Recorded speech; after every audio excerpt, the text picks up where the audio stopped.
What's up, everybody? It's J-Dog from J-Dog Collects, and today I'm coming at you with another comic book video. Today I'm going to be showing you my comic book wall. Let's get into it. As you can see, I got a lot of cool keys. Let's start at the very top. That's actually the Hulk magazine. Next, number 24. Yeah. And it's got that cool painted Lou Ferrigno Hulk on there. I bought that off eBay. It was $65 plus free shipping. So I thought that was a good deal. So the other one I seen on there at the time was selling for $100. So I think I got a steal, and that one was in worse condition than this. That art's just awesome. Look at the detail. That's probably my favorite version of the Hulk ever. I think it's one of the best too, the Lou Ferrigno. And next we got the Tales to Astonish number 64 that I got in that recent video from the eBay haul with the 9 Silver Age books for $50. And it's the first cover appearance and second full appearance of the leader. I got that for a steal. And I got Tales to Astonish number 91, the first cover, second appearance of Abomination. I bought that from Selfish Comics, the local shop I go to, for $50. And I got one of my personal favorites, Hulk 102, that awesome metamorphosizing cover, and where it restarts the Hulk title and retells the origin of the Hulk. And coming down here, I got SpiderMan number 17. I can't remember if I've done a video on that lot I got from eBay, but yeah, I think I did. I bought a lot of comics from eBay that was 200 and something, and then it was 230 in total after tax, I'm pretty sure. It was 5 books, and this was one of them. The cover is kind of detached, but it is complete. And even in that condition, it sells for about $115 to $120. But it's the second appearance of the Green Goblin, but first appearance of the Glider. So that's really cool. I'm just waiting to get the first appearance one of these days. Maybe it'll happen. And then beside that, I got one of my favorite comic covers of all time. It's Amazing Spider-Man 39 when they find out, Green Goblin finds out Peter Parker is Spider-Man. First John Romita artwork. It's just an awesome book. Then beside that, I've got Amazing Spider-Man 121. It was free. That lady I told you about in my other videos where I'm helping her price stuff out for a booth. She lets me keep books for helping her, and this was one of them. As you can see, is got some wear on the spine and got some tape down here, but it is complete. And I didn't have the actual book. All I had was the Marvel Tales reprint. So I'm glad to add this to my collection. And everybody knows the death of Gwen Stacy, and one of the big key books of the Bronze Age. Then right beside that, I got Amazing Spider-Man 122, the death of the Green Goblin, Norman Osborn.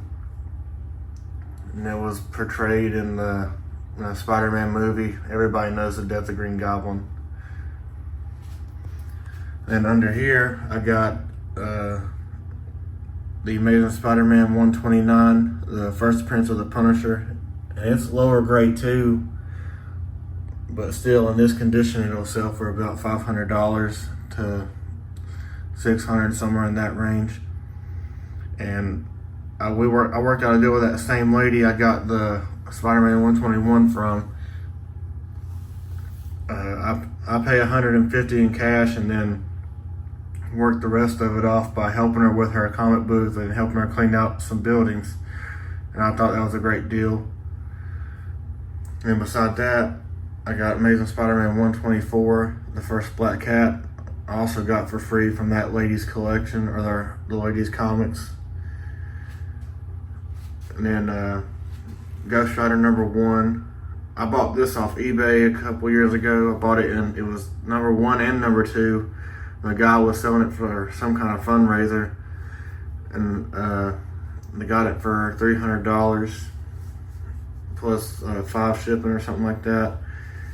And I sold the number 2. It was lower grade and the cover was detached. And then I sold the number 2 for like $25. So I basically paid like $280 maybe for this. So not too bad. It's probably about a 3.5-ish maybe. And this I got is a Fantastic Four 112. I got that from the ladies collection for free. The funny thing is, I was thinking about buying this book on eBay. I've been looking, like, had it on my watch list and stuff, a couple of different ones, and I just couldn't find it in the right grade for the right price that I wanted to pay. And then finally, like I said, when I was helping this lady, and I found this in her, her husband had this whole box full of Fantastic Four from 75 all the way up to 300 and something, and it was all consecutive. And I found this one in there, so I was like, man, that's just so lucky. I was just thinking about getting this book, and then it's in here. And then right here, I got Daredevil 131. It's the first appearance of Bullseye, and it's actually a Mark Jewelers variant. When I found this one, I picked it up. I'm like, it feels kind of heavy, so I thought maybe something else might have been in there. And I opened it up, and it was a Mark Jewelers variant inside. And I got this from that same lady's collection. Same with the one beside it, Daredevil 168, first appearance of Elektra, and this thing is beautiful. I mean, look at that.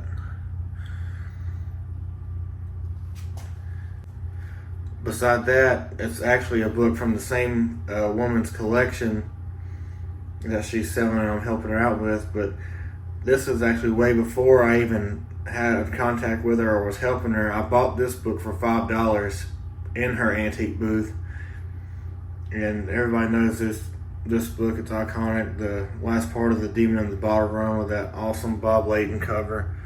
I mean, just look at that. It's not like near mint or nothing, but it's really nice condition. And right beside that, I got Marvel Premiere number 47, the first appearance of Scott Lang as Ant-Man. I got that for free from helping her in that collection. Same with this Marvel 15, first Iron Fist, and it does have the Marvel value stamp. Same with this Nova number 1. I mean, just some awesome books. He had like a whole run of Nova from 1 to like 14, 15 maybe. And then I found this too in another one of the boxes. It's Superman's Girlfriend Lois Lane number 106. Everybody knows this book.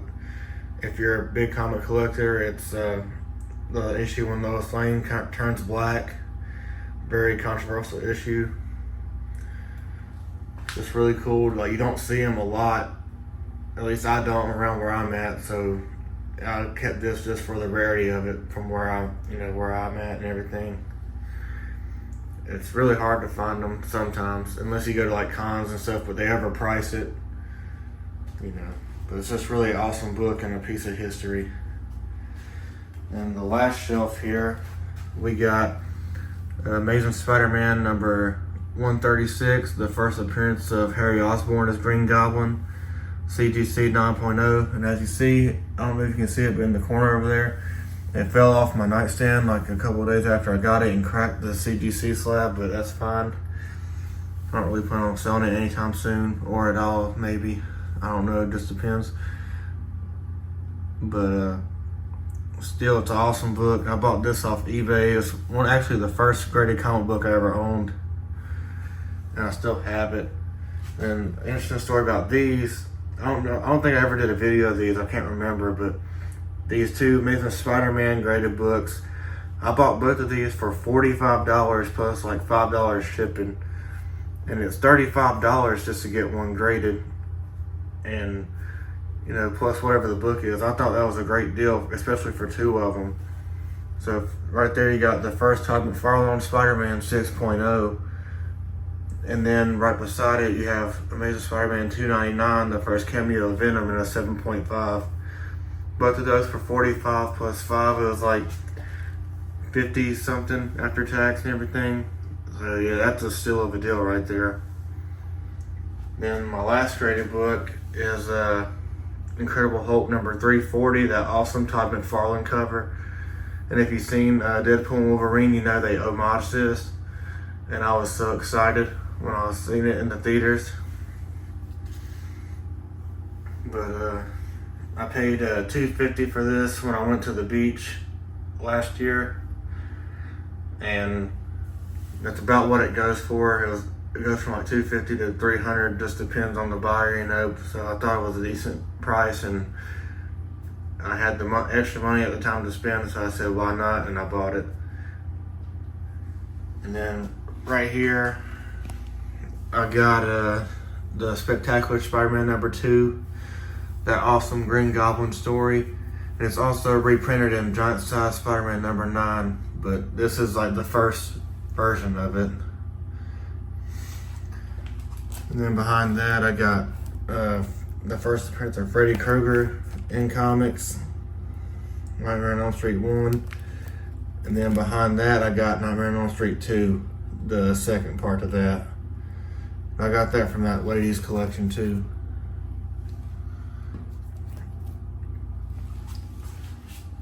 But that's my comic wall. Let me know what you thought about it in the comments. If you have any of the same books, or let me know what you have on your comic wall. What do you like to collect? Which one's your favorite superhero, or just whatever you like to collect? Let me know in the comments, and I'll see you in the next one.